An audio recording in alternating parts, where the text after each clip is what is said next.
حتیٰ کہ جس شخص سے گواہی اور شہادت نہیں لیں گے وہ شہادت دے گا، اور جس سے قسم نہیں کھلوائیں گے وہ قسم کھائے گا۔ بس جو شخص وسط جنت میں داخل ہونا چاہیے وہ جماعت کو لازمی پکڑ لے، کیونکہ تنہائی اور علیحدگی شیطان کا کام ہے، یعنی فرقہ بندی۔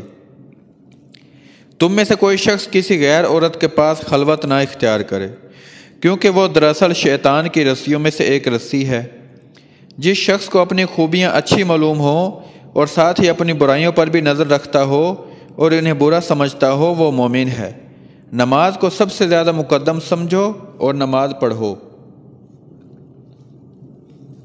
یہ تقریر کر کے آپ بیٹھ گئے۔ حضرت ابو عبیدہ بن جراح نے آپ سے رومیوں کی تمام لڑائی کا حال بیان کیا۔ آپ اس وقت متحیر اور خاموش تھے، کبھی روتے تھے اور کبھی سکوت میں آ جاتے تھے، حتیٰ کہ ظہر کا وقت آ گیا۔ لوگوں نے عرض کیا، یا امیر المومنین، آپ حضرت بلال رضی اللہ تعالی عنہ کو حکم فرمائیں کہ آج وہ اذان دیں۔ حضرت بلال رضی اللہ تعالی عنہ شام کے شہروں میں مقیم تھے، اور جس وقت آپ نے سنا تھا کہ اسلامی لشکر نے بیت المقدس پر چڑھائی کی ہے تو آپ بھی فوج میں آ کر شامل ہو گئے تھے۔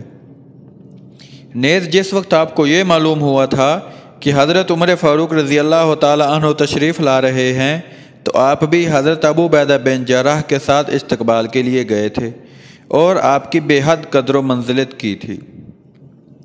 اب جب کہ ظہر کا وقت ہوا تو مسلمانوں نے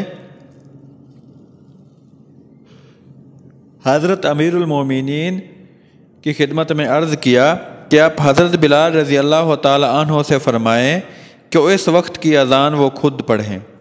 حضرت عمر فاروق رضی اللہ تعالی عنہ نے ان سے کہا، یا بلال، رسول اللہ صلی اللہ علیہ وسلم کے صحابہ رضوان اللہ تعالی علیہم اجمعین چاہتے ہیں کہ اس وقت کی اذان تم پڑھو، اور ان ہجرت خوردہ اور بچھڑے ہوئوں کو ان کے پیارے محبوب صلی اللہ علیہ وسلم کی اوقات یاد دلاؤ۔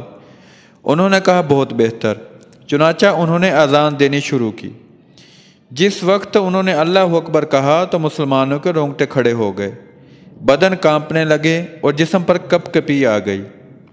جب انہوں نے اشہد اللہ الہ الا اللہ و اشہد ان محمد رسول اللہ کہا تو مسلمان بے تحاشا رونے لگے، اور اس قدر روئے کہ قریب تھا کہ ذکر اللہ اور ذکر رسول سے ان کے دل پھٹ جائیں۔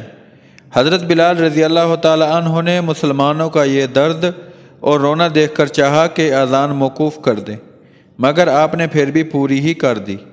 حضرت عمر فاروق رضی اللہ تعالی عنہ نے نماز پڑھائی۔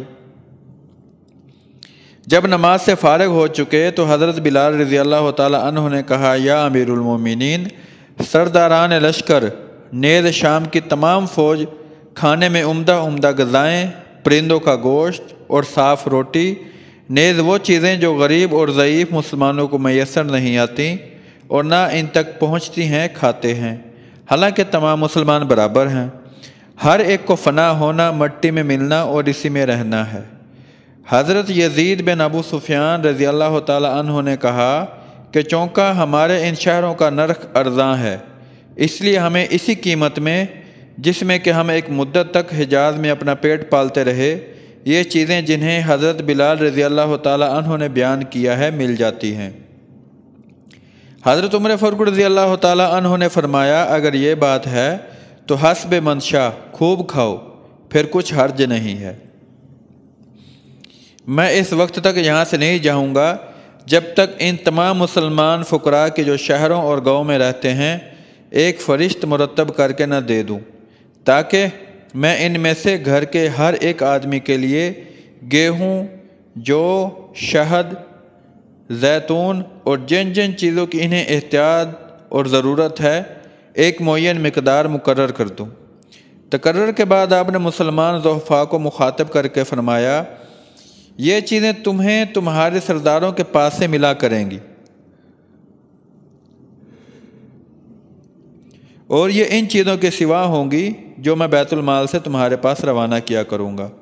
اگر تمہارے سردار تمہیں یہ چیزیں نہ دیں اور روک لیں تو مجھے خبر کر دینا، تاکہ میں انہیں تمہارے اوپر سے معزول کر دوں۔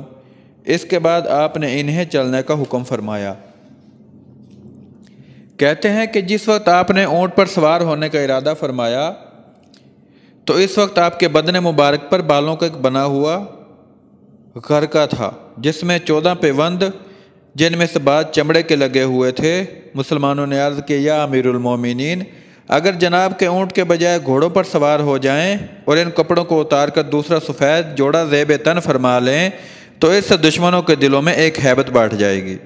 مسلمانوں نے یہ نہایت لجاحت اور انکساری کے ساتھ عرض کیا۔ آپ نے انہیں منظور فرما لیا اور ان کپڑوں کو نکال کے سفید کپڑے پہن لیے۔ دوستو 47 نمبر قسط کا یہی اینڈ ہوتا ہے انشاءاللہ۔ 48 نمبر کا یہی اینڈ ہوتا ہے انشاءاللہ۔ 49 نمبر قسط کے ساتھ جلد حاضر ہوں گے۔ دوستو ویڈیو دیکھیں، کمنٹ کریں، ویڈیو کو شیئر کریں اور پلیز چینل ضرور سبسکرائب کریں۔ شکریہ۔